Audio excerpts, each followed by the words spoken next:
தந்தை மகன் தூய ஆவியின் பேராலே ஆமேன். குறிப்பேடு 2ஆம் நூலிலிருந்து வாசகம். அதிகாரம் 6, இறை வார்த்தைகள் 26 மற்றும் 27. சாலமோன் ஆண்டவரிடம், எம் மக்கள் உமக்கெதிராக பாவம் செய்ததனால் வானம் அடைபட்டு மழை பெய்யாதிருக்கும் போது அவர்கள் இந்த இடத்தை நோக்கி வேண்டுதல் செய்து உமது பெயரை ஏற்றுக்கொண்டு நீர் அனுப்பும் துன்பத்தினால் தங்கள் பாவத்திலிருந்து மனம் மாறினால் விண்ணகத்திலிருந்து நீர் அவர்களுக்கு செவிசாய்த்து உம் அடியாரும் உம் மக்கள் இஸ்ரேலும் செய்த பாவங்களை மன்னிப்பீராக.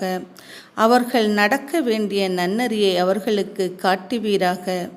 உம் மக்களுக்கு உரிமை சொத்தாக அவர்களுக்கு அளித்த நாட்டில் மழை பொழிய செய்வீராக என்று வேண்டினார். இது ஆண்டவர் வழங்கும் அருள்வாக்கு. இறைவா, உமக்கு நன்றி.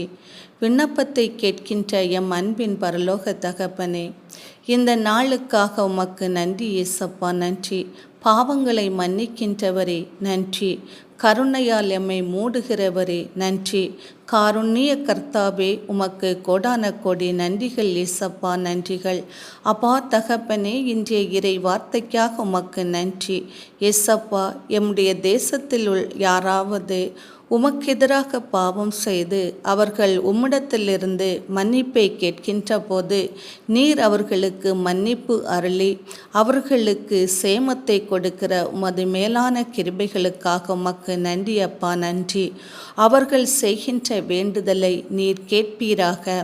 அவற்றை கேட்டு அவர்களுக்கு பதில் கொடுக்கிறதற்காகவும் அவர்கள் நடக்க வேண்டிய வழியை அவர்களுக்கு நீர் காட்டுகிற உமது மேலான அன்பிற்காகவும் உம்முடைய கிருபைகளுக்காகவும் உமக்கு கோடான கோடி நன்றிகள் தகப்பனே. ஆமேன்.